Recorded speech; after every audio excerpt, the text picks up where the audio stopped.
আগামী 200 বছর বা তার অধিক ডেভিল ইনুসের নাম ইতিহাসে থাকবে। প্রজন্ম থেকে প্রজন্মরা ডেভিল ইনুস সম্পর্কে জানবে। বাংলাদেশের ইতিহাসে 2024 সালের 5ই আগস্ট 80 বছরের একজন বৃদ্ধ লোক 5 বছর ধরে মেটিকুলাস ডিজাইনের মাধ্যমে জঙ্গি হামলার মাধ্যমে বিপুল পরিমাণ অর্থ খরচ করে ক্ষমতা দখল করেছিল। শুধু তাই না, এই ক্ষমতা দখল করার জন্য সুপরিকল্পিতভাবে 3500 ডিউটিরত পুলিশ অফিসারদেরকে নির্মমভাবে হত্যা করেছিল। হত্যা করে হত্যাকারীরা ক্ষান্ত হয় নাই পুলিশ হত্যার পরে ক্ষমতা দখল করা এবং পুলিশ হত্যার বিচার করা যাবে না তার জন্য ইন্ডিমিনিটি চালু করা। শুধুই তাই নয়, যে পুলিশের রক্তে রঞ্জিত ছিল ডেভিল ইনুস গংশ সমন্বয়ক এবং উপদেষ্টাদের হাত, তাদেরকেই ক্ষমতার চেয়ারে যেহেতু বসা, তাদেরকেই পুলিশ আবার তাদের জীবনের নিরাপত্তা দিতে হয়েছে এবং তাদের সামনে গিয়ে সেলুট দিতে হয়েছে।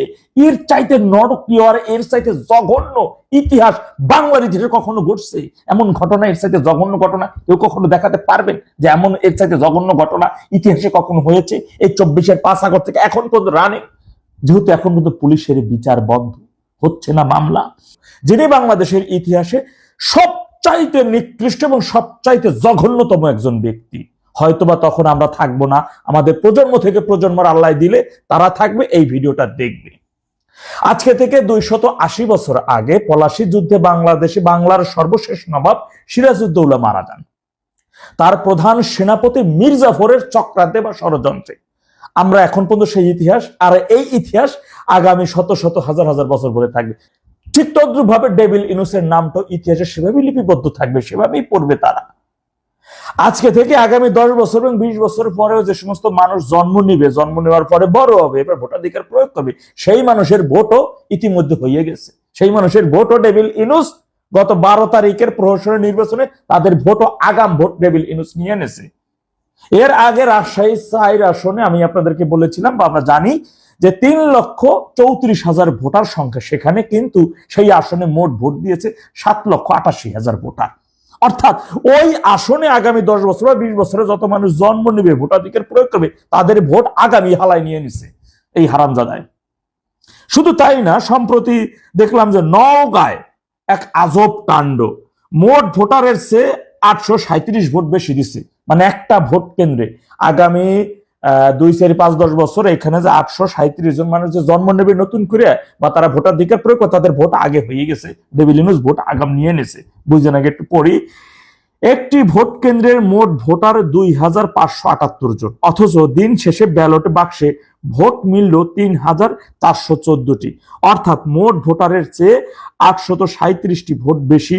ভোটের এমন আজব গণনার একটি ফলাফল বিবরণী ফরম 16 সামাজিক যোগাযোগ মাধ্যমে ছড়িয়ে পড়েছে। বিষয়টি নিয়ে নির্বাচনী স্বচ্ছতা ও ফলাফল ব্যবস্থাপনা নিয়ে হাস্যরস ও সমালোচনার সৃষ্টি হয়েছে।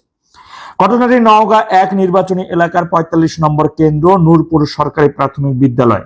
ছড়িয়ে পড়া ওই ফলাফল বিবরণীতে প্রিজাইডিং কর্মকর্তার সিল ও স্বাক্ষরও রয়েছে।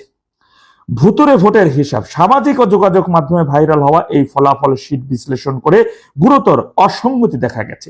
বিবরণী অনুষ্ঠানে এই কেন্দ্রে মোট নিবন্ধিত ভোটারের সংখ্যা 2,578, অথচ প্রার্থীদের প্রাপ্ত ভোটের যোগফল এই সংখ্যাকে অনেক ব্যবধানে ছাড়িয়ে গেল।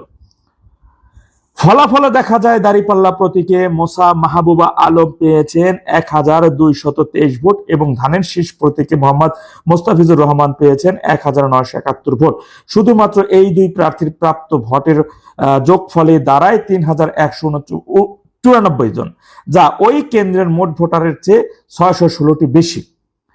এর বাইরে লাঙ্গল প্রতীকে 11, হাত পাখা প্রতীকে 46 এবং মোটরসাইকেল প্রতীকে 163 ভোট দেখানো হয়েছে। সব প্রার্থীর মোট ভোট যোগ করলে বৈধ ভোটের সংখ্যা দাঁড়ায় 3,414টি, অর্থাৎ মোট ভোটারের চেয়ে 837 ভোট বেশি জাস্ট দেখানো হয়েছে। যদিও শীটের নিচের অংশে মোট ভোট লেখা হয়েছে 3,348, যা গাণিতিকভাবে ও ভুল।